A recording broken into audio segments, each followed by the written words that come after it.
Ladies and gentlemen, welcome back to the channel and welcome back to Jedi Mantis Tastes.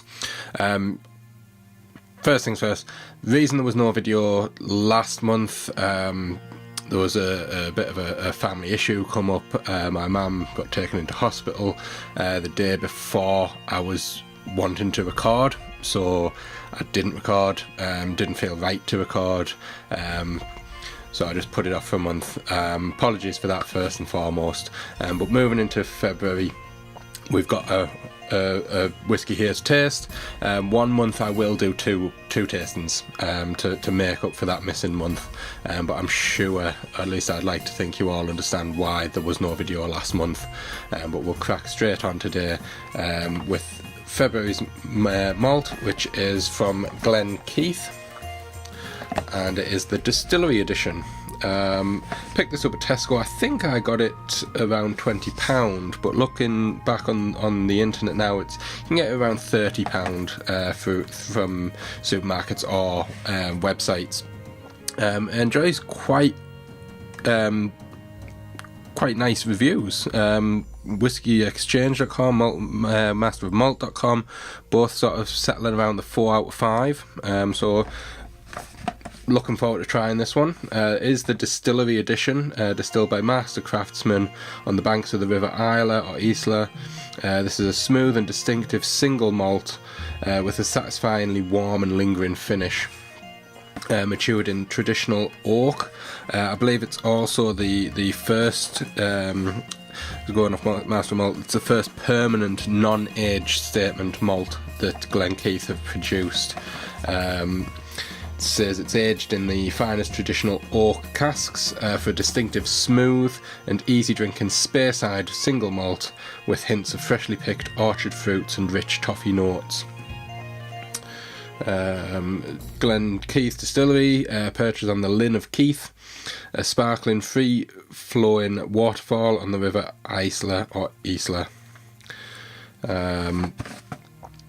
Tasting notes going off, I usually get my tasting notes from masterofmalt.com. I trust their site. So on the nose it says sweet and crisp with orchard fruits and a malty character. Toffee apples and banana skins linger. So that's quite detailed. Should be some differences on the nose to what we've had in the past. Going onto the palate, through oaked dryness and an oily note comes vanilla sweetness with helpings of apricot yoghurt, dried mango and nectarines, suggestions of chocolate pudding and a slight grassiness, and a little spice from the backdrop. So again, quite a lot going on there, so really sort of amping up the tasting of this one. And on the finish, subtle floral notes with new oak and a little honey. I imagine you will get the oak if it's from American oak casks. That does tend to come through quite strongly. So it's as I say, it's about £30 now, so it's fairly budget range. Moving on to the bottle itself, nothing outstanding about it. It's a simple bottle with a simple label, 40% volume this one,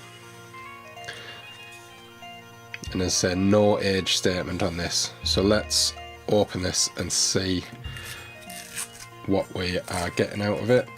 Not even the seal, not quite as solid foil as what some of them are. We've got the cork in there. Nice little sound. Take the glass, a little glug into the glass there.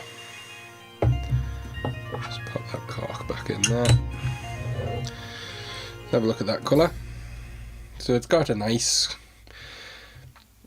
even colour in the amberness of it. Looks fairly thick. Nice silky appearance as it swirls round. But before we taste, a little bit of ice water and just a drop in there, just to bring that down. And swirl around, get it up the glass there. And let's dive in with the nose. Definitely fruity.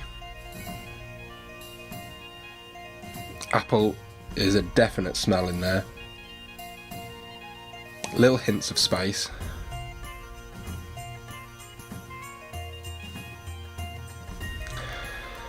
Not really getting any banana, but does smell sweet. Sweet and fruity. Let's try a bit.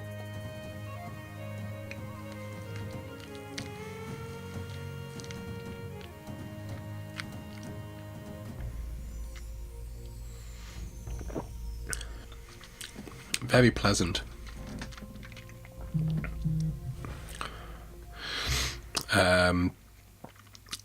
The fruit coming through is sweet on the tongue. It is smooth, but with just a little after kick of spice right at the end.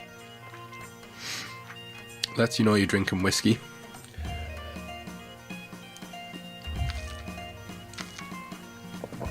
Coats the mouth quite nicely.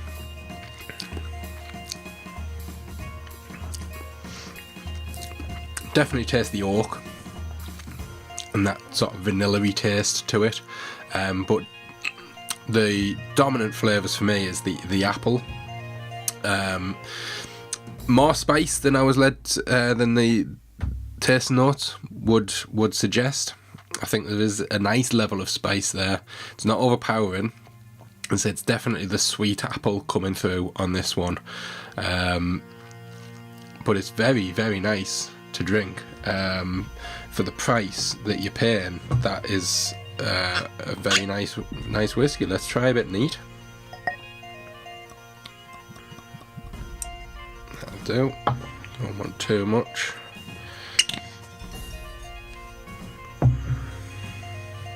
Give that a swirl around. A lot more compacted as normal. The spice hits right up the top of the nose this time. The fruit notes are hidden a lot more by the spice.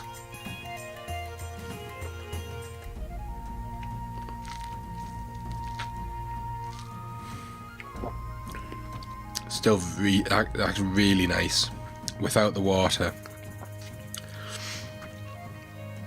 One that does benefit from it being more compacted together. The flavours are allowed to bloom in your mouth more naturally than being able to pick them out individually with the water in. So it is drier without the water. That water sweetens it up. But I would have that either way. Very different drink with and without the water.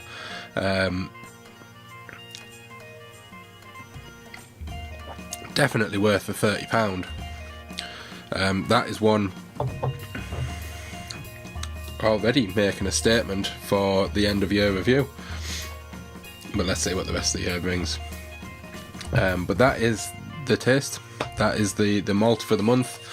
Glen Keith's Distillery edition. I would very much recommend getting a bottle of that and trying it. It's really nice. I was a bit unsure. I had seen it around a few times, and I thought the box doesn't really do it any justice. It looks, because it's a bit flimsier than some of the boxes you can get a malt in, so it made it look a bit budget, but the taste is anything but. Very much worth the money, and one that I think you would enjoy if you like your whiskey. So give it a try. Let me know down below if you've enjoyed it. Also give the video a thumbs up if you've enjoyed the tasting. It's always appreciated, and I will see you next month with another Jedi Mantis tastes. Thanks a lot. Cheers. Bye.